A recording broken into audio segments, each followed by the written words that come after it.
Amen. Bago tayo matuloy sa ating bagong klase, meron ako dito mga pamataya sa loob ng klase. Maaari niyo bang masahin? Una, Makinig ng mabuti kapag ang guro ay nagsasalita. dalawa, Itaas ang kanang kamay kapag sasagot at kung may mga katanungan. tatlo, Makilahok sa mga pangkatang gawain. una, makinig ng mabuti kapag ang guro ay nagsasalita. Kapag ang guro nandito sa una at nagkaklase, dapat kayo ay makinig ng mabuti. Dalawa, itaas ang kanang kamay kapag sasagot at kung may mga katanungan. Kung kayo ay may masagot, itaas lamang ang inyong kanang kamay. Tatlo, makilawak sa mga pangkatang gawain. Meron ako dito mga gawain na ibigay sa inyo at dapat kayo ay makilawak sa inyong mga kagrupo. So ngayon naman, meron kang lumiban sa ating klase? Gerald? Wala po. Magaling at wala ang lumiban sa ating klase. Ngayon naman, sino ang nakaalala ng klase natin ang nakaraan? Sino? Gerald? Anong klase natin nakaraan? Kaakibat ng tungkulin ng mamamayan, ma'am. Ano ang mga halimbawa nito? Paunlarin ang sarili. Magbayad ng utang. Mag-aral ng mabuti.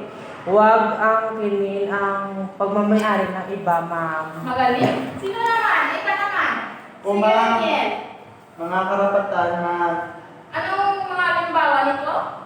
karapatan sa edukasyon at karapatan sa pagmamayari. Magaling, natutuwa ako at naalala niyo pa ang ating diksyon kahapon. O nakaraang diksyon. So ngayon naman, meron ako dito video na inyong panunuorin.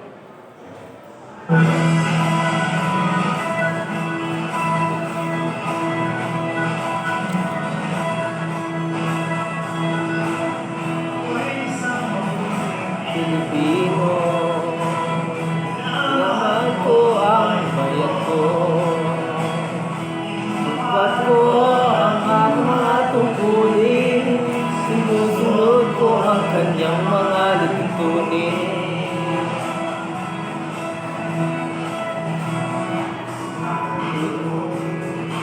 Tamang tawiran, sumasakay ako sa tamang sakayan. At di ako siga-siga sa nasama.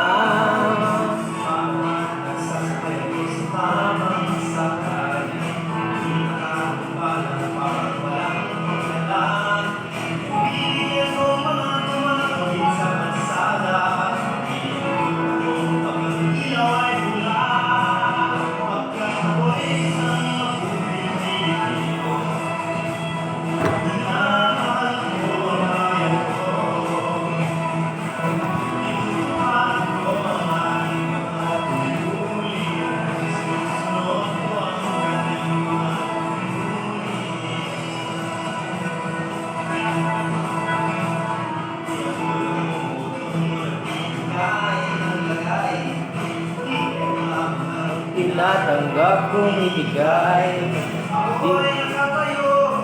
di mismo sa kanto at di nagtatago sa ilalim ng puno.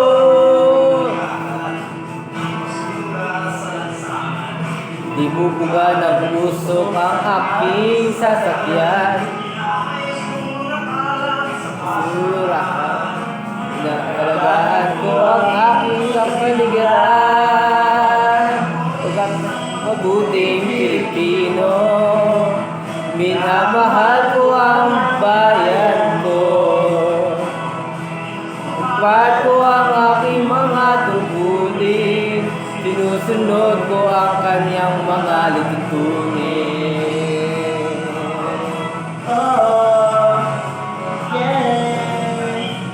Sa aking mga magulang, kaya't mag-aaral ay pinagbubutihan. Gamit ang bawal na gamot, di pumapasok aking karangalan, pagkat ito lamang ang aking kong kayamanan. Ang boto ko ay aking pinanghalagahan. Pilipino, na mahal ko ang bayan ko. Nutupad ko ang aking mga tungkulin, nusunod ko ang kanyang mga lintunin.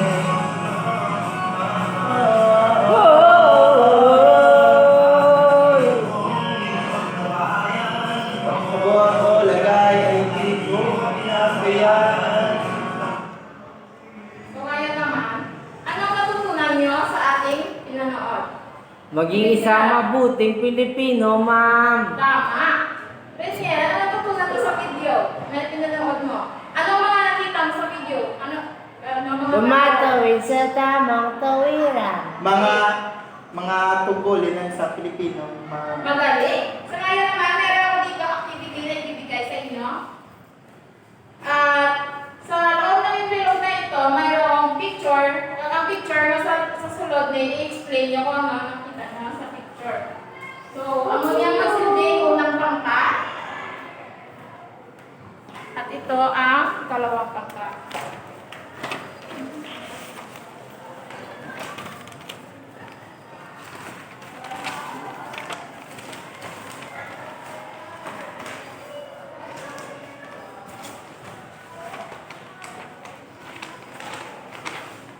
Okay. At kung kayo ay tapos na, maaaring dikit sa pisara. At mayroong tig-isang nag-aulat na grupo.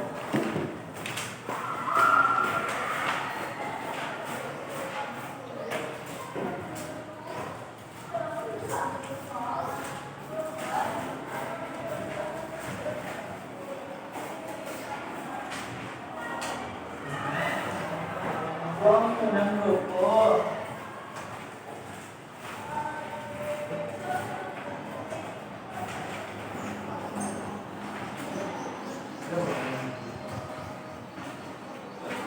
Okay, maraming salamat. Unang grupo, sino mo unang grupo? Sige, Daniel. Batay sa ating nakikita sa larawan, may isang matanda at bata na tinutulungan niya na tumawid. Kaya ang sinulat namin dito ay ang bata ay tinutulungan niya ang matanda na tumawid sa kalsada. Bigyan natin ang unang grupo na 5 palakpak. 1, 2, 3, 4, 5, 6. Dalawang grupo. Maaaring sulat na may ginawa.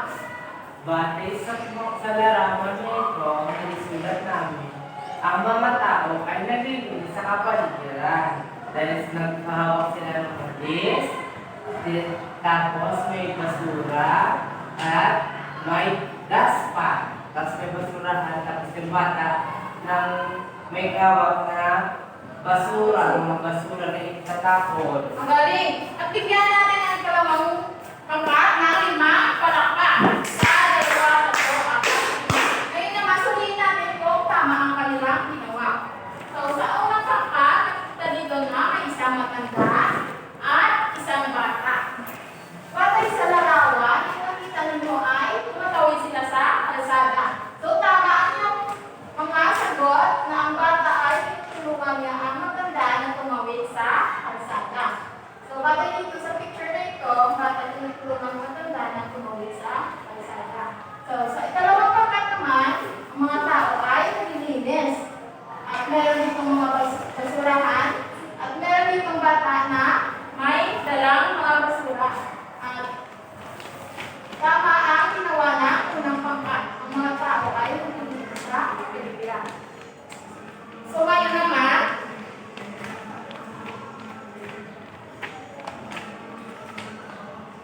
suriin natin kung ano ang ating bagong klase ngayon.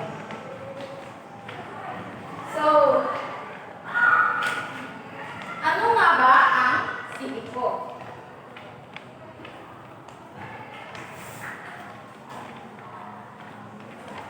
Ang salitang sitiko ay mula sa salitang Latin ng ay, ibig sabihin ay mamamayan. Mamamayan. Ginagamit ang salitang sibiko upang formal na tukuyin ang mga mamayang bumubuo sa lipunan. So, ang salitang sibiko, ano, isa ang salita natin ng ibig sabihin ay mamamayan o ng mga tao sa maya nga lipunan. Noong unang panahon, tinatawag na civic ang isang mamamayang nakapagbuwis ng buhay para sa kanyang kapwa. O kung naarabang imo, yung lang iyang imo yung iyang mga ginahimo sa isa ka tao. Ipagpalit nito sa salitang civil o civilian ang isang individual na wala sa serbisyo ng pamahalaan o hindi nanuntulan bilang sundalo, subalit nakatulong ng malaki sa kanyang bayan. Ang kabutihang ito ay natatamasa sapagkat nanggagaling sa madaling pagtugon at pagmalasakit sa kapwa ng mamamayan. Ang kabalayang pasibiko ay kaisipan na nanggaling sa madaling pagtugon ng pagmalasakit sa kapwa mamamayan. Ang kamalayang pasibiko ay kaisipan na ang bawat isa ay may pinagkukutan sa ating kapwa.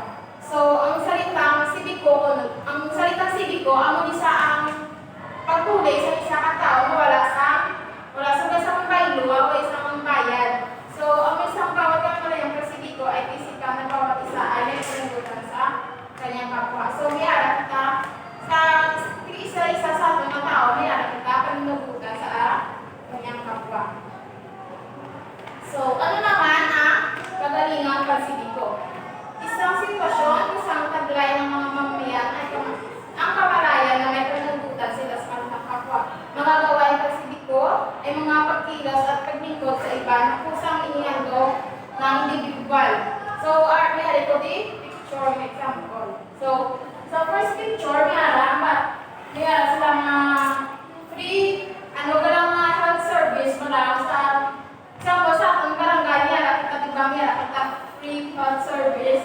May ara ka sa mga tulong, may free na check-up, may free na consultation sa ngipin, may bakuna, may free na bakuna. Ang isang kagalingang pasibiko. Sakop ng kagalingang pasibiko ang mga pangangailangan sa edukasyon, kaligtasan, hanapbuhay at iba pa na pinatutulungan ng mga mamamayang natutunan ng may pagkukusa at walang inaasahang kapalit. So, ang kagalingang pasibiko ang isa ang pagbulit sa tao na wala sa bayan o ng kapalit. So, for example, teacher.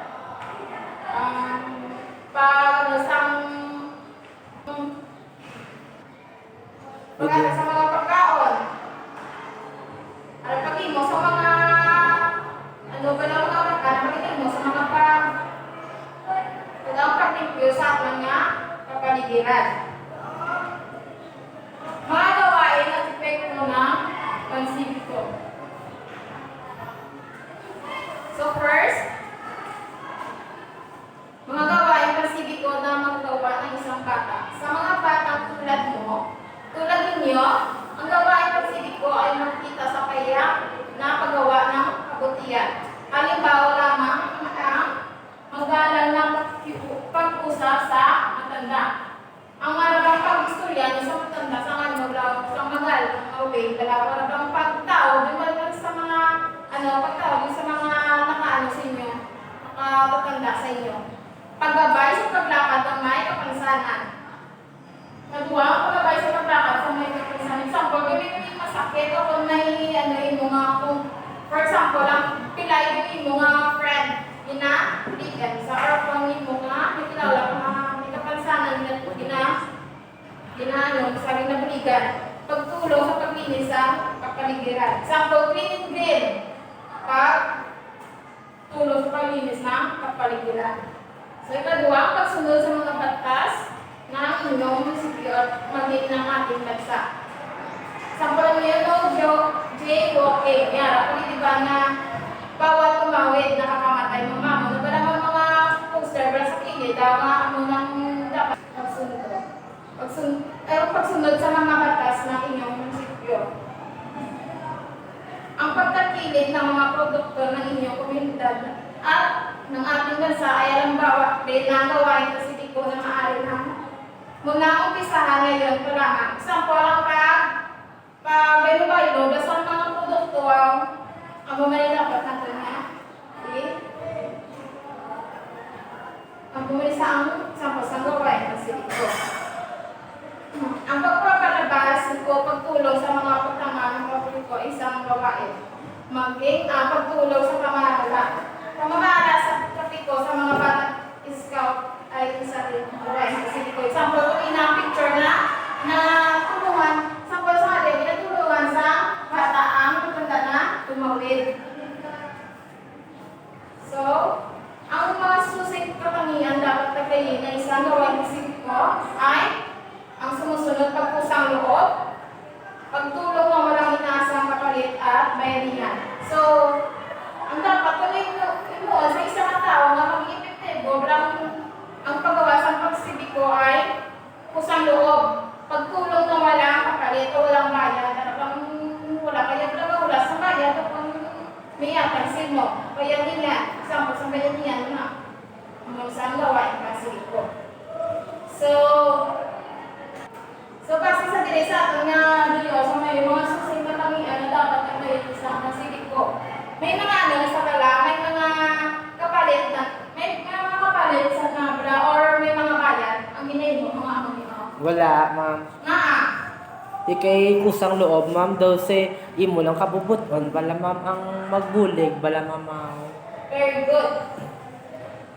So, ikaw ba ano magawa ng mga gawain na walang kapalit? Oo, ma'am. For example, Ang ma'am, ang tigulang sa mo, ma'am, tigan ang dos mo sa gibuligan sa namo. very good. Gagawa na rin yan, ano naman ang mga gawain na pinahin mo, mga wala sa Blasang Baylo? For example, Ma'am. Parehas manigal, may na matabukutan sa pedestrian line galing. na tumat yung tigulang. So, ginko ako na lang sa pinalalayan. Very good. So, may naintindihan yung atong naging klase, may ari ko di sa ipasa. So, baka grupo, giya ko na ang mga to giya ko na unang pangkat, ang ikalawang pangkat. So, may ari ko ulit ang brown envelope sa sulod ni sa sulod sa yung brown envelope, may ari din isang mga slogan. Pag sa sulod sa slogan, sa envelope ni i-explain nyo rin kung ang pag-intindi sa slogan, okay? Oo, ma'am.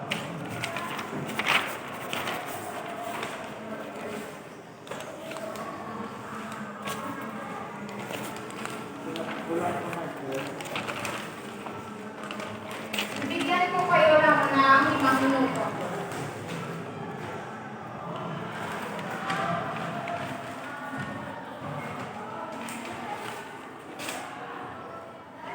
Tapos na ba mga bata?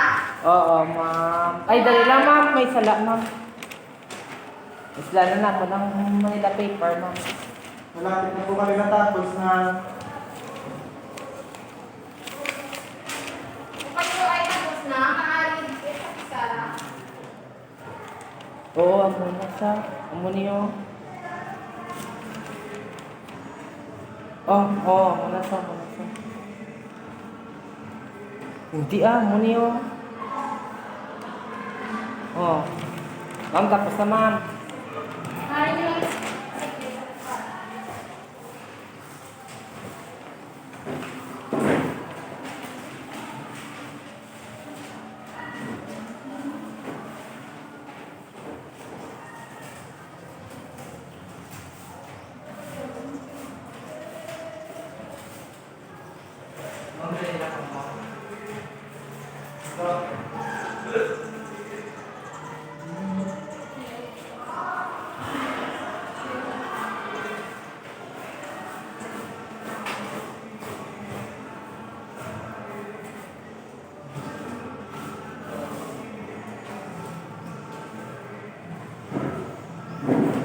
sa unang pangkat, isang diwa, isang hangarin, kaligtasay ating kalingain. So, unang pangkat, maaari mo bang itala sa Para po sa amin, sila sa anong slogan na ito, kung ano dapat tayo.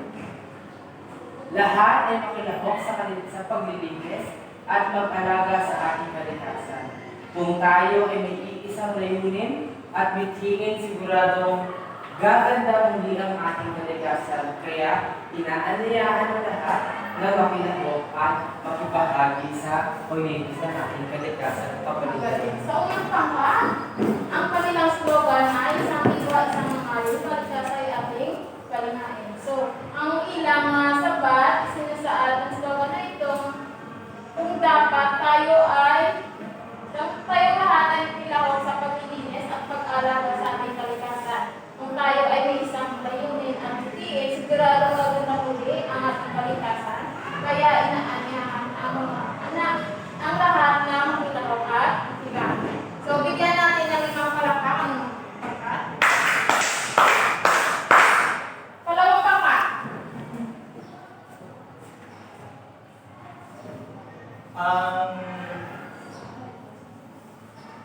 Ang title sa slogan namin ay Lumang Libro ko at Malay ko sa mga kabata.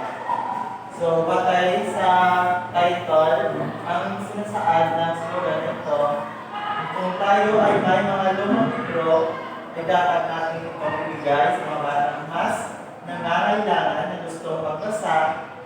At kapag nangyari yun, ay marami pang mga bata ang matututo at magkakaroon ng higit pa ng mga kaalaman dahil sa handog ng mga aklat sa kanila. Very good. So, bigyan natin ng 5 palakpak ang kalawang pangkat. So, sa kanilang sagot, sa slogan nila na lumang libro ko, ialay ko sa kakwabata ko. So, sa ilang sagot, ang libro ko nung ialay nila sa ilang kakwabata.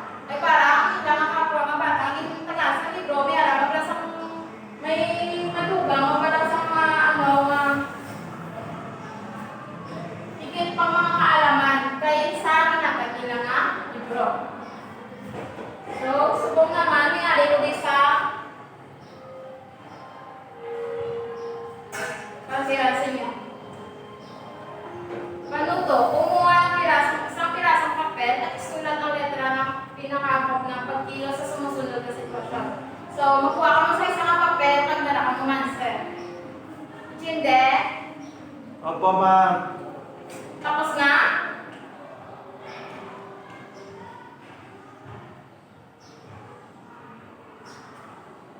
Tapos na ba mga bata? Opo, ma'am. So, ating isa-isahin. So, sa unang numero, may mga lumalo na nagkwentuhan sa loob ng isang bulwagan. Pagpasimula na ang pambansang awit bilang panimula ng programa, ano ang dapat mong gawin? A. Huwag tumibo. B. Sumali sa kwentuhan. C. Suwayin ang mga nagkwentuhan. D. Sabihan ang mga nagkwentuhan na tumahimik muna at tumawag sa pag-awit. Ano ang sagot sa unang numero? Di, ma'am. B. Tama. Sabihin ang mga nagkwentuhan na tumahimik muna at tumawag sa pag-awit. Kalawa. Gerald, please. Nakita mong tumawid si Lola Tinay sa Kalye Aurora. Ano ang gagawin mo? A. Alalayan ng matanda. B. Pabayaan siya at huwag pansinin. C. Sabihin siya na mag-ingat sa pagtawid. D. Maghanap ng pulis na magtatawid sa matanda. Letter A. Alalayan ang matanda. Tatlo, nandiyan ka. Maaari ko bang masahin ang sagutan? Tila nakalimutan ni Lolo Mio ang daan pauwi. Pakot-ikot. Paikot-ikot siya sa magkapitbahayan. Ano ang gagawin mo? A. Hanapin ang pamilya ni Lolo Mino upang maiuwi siya. B. Ipagbigay alam ito sa mga barangay tanod. C. Tanungin si Lolo Mino at tulungan siya. D. Huwag pansinin ang matanda. Anong sagot? Tila nakalimutan ng Lolo Mino ang daan pauwi. Paikot-ikot siya sa magkakapitbahayan. Ano ang dapat mong gawin? So si Lolo Mino, sa balaw na pala sa kuliin ang iyang lagyan pakuli. So ano answer? A, ma'am. Ang aking sagot, ma'am, is B, pagbigay alam ito sa mga barangay tanong. Ba? So, ang tamang sagot dito ay A, ma'am. letter A. Hanapin ang pamilya ni Lolo Nino upang maiuwi siya. So, sa letter B naman, ipagbigay alam ito sa mga barangay tanong. So, amo na siguro ang ikadwa na step nga ni Puon, wala akong hindi mo pag-encourage ang pamilya ni Lolo Tino. Paano? Ni Lolo Nino. Paano kung di mo kilala ang pamilya ni Lolo Nino, ma'am? Pagkapit bahay yan. Ay, bahay pala. Okay? So, hindi mo pag-encourage, hindi mo pag-encourage ang pamilya ni Lolo Nino. So, ipabigay alam mo na ito sa mga barangay tanong kung sa may barangay. So, naintindihan ka rin yan? Opo, ma'am. Ikaw pa. Nakatapos lamang ng malakas na bagyo, tulong-tulong ang mga tao sa inyong pamilyanan upang maglinis. Ano ang gagawin mo? A. Manood sa mga taong naglilinis. B. Manatili sa kwarto at magpahinga. C. Sumali sa paglinis at gawin ang makakaya. D. Ibalita sa media ang naganap na pagtulungan sa komunidad. Anong tamang sagot? C. Letter C, ma'am. Tama. Sumali sa paglinis at gawin ang makakaya. Kalima, magpapakain para sa mga batang lansangan ang organisasyon Kababaihan. sa inyong lugar. Ano ang maaari mong gawin? A. Tumulong sa paganda at pagkain sa mga bata. Mag-voluntaryo. Magboluntaryo sa susunod na pagpapakain. C. Makikain kasama ang mga bata. D. Umuwi lamang. Anong tamang sagot? A, ma'am. Tama. Tumulong sa paganda at pagpapakain para sa mga bata. Sino ang nakuha ng 5 puntos? Ma'am.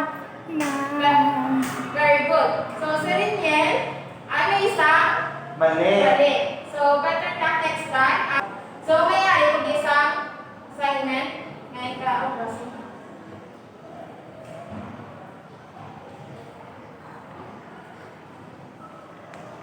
So, sa assignment ko, mahimo ka mo sa malis down notes ka mo sa mga mga mabuting ginagawa na sa mga tao, mga Pilipino sa ating bansa.